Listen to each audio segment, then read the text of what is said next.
Your past does not determine your future. Period. And that suffering you might be feeling today, well, according to the philosophy we're diving into, it's actually something you are actively choosing. Okay, I know that sounds wild, but in this explainer, we're completely disrupting conventional psychology. We're looking at a profound shift in thinking that literally promises to change how you view your entire life. Take this quote, for example. Trauma does not exist. Look, I can hear you yelling at the screen already. What? No way! It sounds incredibly harsh, impossible, maybe even a little offensive, right? But stick with me here. Keep an open mind. We are definitely not dismissing human pain. Instead, we're exploring a radical new way to interpret it, a way that hands the power completely back to you. This mind-bending concept comes from a massively influential book called The Courage to be Disliked by Ichiro Kishimi and Fumitake Koga. And it's structured in a really cool way. It reads like a Socratic dialogue, basically an intense, deeply engaging debate between a frustrated, kind of cynical younger guy and a wise philosopher. Through their back and forth, they unpack the psychology of Alfred Adler. Now, Adler was a titan of early 20th century psychology, right up there with Freud and Jung. But honestly, he kind of gets treated like the forgotten middle child of psychology, which is a huge shame because his ideas took a completely different and frankly, way more empowering path. Section 1. Trauma does not exist. Okay, to really wrap our heads around this bold claim about trauma, we have to look at two totally opposite ways of viewing the world. On one hand, we have Freudian etiology. This is pretty much what most of us believe today, right? Cause and effect. It says your past traumas and your childhood environment completely dictate who you are right now. It treats us almost like machines, like if X happened to you as a kid, then Y is going to be your trauma as an adult. But then we have Adlerian psychology, which proposes teleology. Teleology totally flips the script. It argues that we are not driven by past causes at all. Instead, our behavior is actually dictated by our present goals. Let me give you an example from the book. The philosopher talks about a young man who has become a complete recluse. He gets paralyzed by severe anxiety and fear the second he even thinks about stepping outside his house. Now, the Freudian view would say, oh, he suffered some terrible past trauma, and that trauma caused this anxiety, trapping him indoors. But Adler says nope. Adler argues this young man actually has a goal right now, in the present. His goal is to stay inside and avoid the pain of interacting with other people. And to achieve that goal, he literally fabricates the emotions of fear and anxiety. So the huge takeaway here is that emotions are tools. We create them on the spot to serve our current purposes.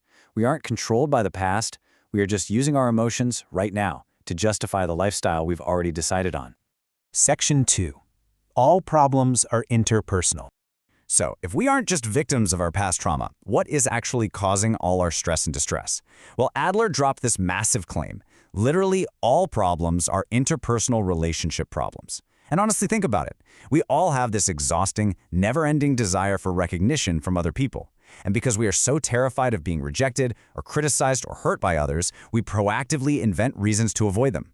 We hyper-focus on our own shortcomings. We build up what we call an inferiority complex, basically just to use it as a shield. We tell ourselves, well, I can't succeed or be loved because I have this specific flaw. It's a convenient excuse that lets us retreat into our little shells, so we never have to face the vulnerability of actually connecting with people. But here is the brilliant way out of that trap. We have got to stop viewing life as this giant competitive power struggle where someone is always winning and someone is losing. Adler teaches that we are not the same, but we are equal. Think about it, gender, age, knowledge, appearance, we're all completely different, and that's fine. But we absolutely cannot mix up those differences with our actual human worth. The second you stop competing with everyone, you stop seeing people as enemies to beat or judges to be terrified of. You finally just start seeing them as comrades. Section 3. The separation of tasks. Right, so how do we actually do this in real life? Our lives are messy. How do we just magically stop caring what everyone thinks? Well, Adler gives us this incredibly practical framework to just slice right through all those tangled webs of social obligation. Anytime you feel stuck or stressed out by a relationship, whether it's your parents, your partner, or just a really toxic boss, you have to stop and ask yourself one fundamental question. Whose task is this?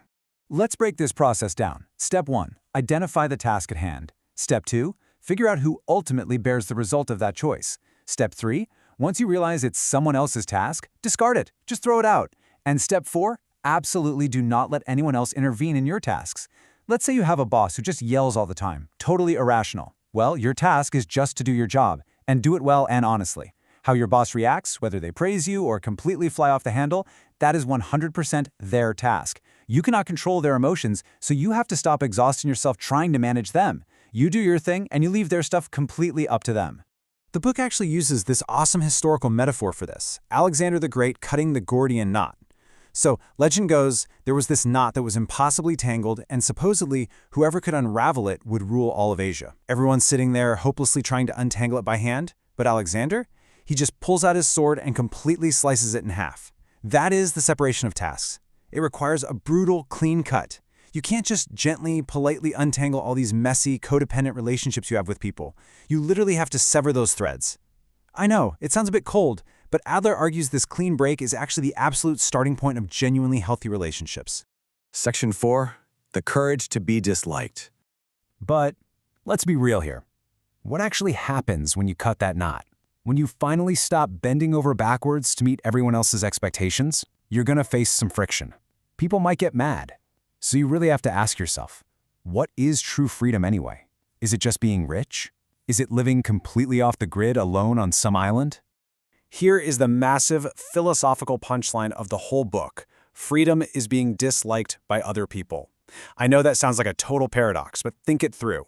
If your goal is to make sure literally no one ever dislikes you, you have to spend your entire life monitoring everyone's feelings and basically pledging loyalty to everyone you meet. You have to lie to them, and worse, you have to lie to yourself. That is the ultimate unfree life. So if someone dislikes you, it is not a failure. It is actually the ultimate proof that you are finally exercising your freedom. It means you're living by your own principles.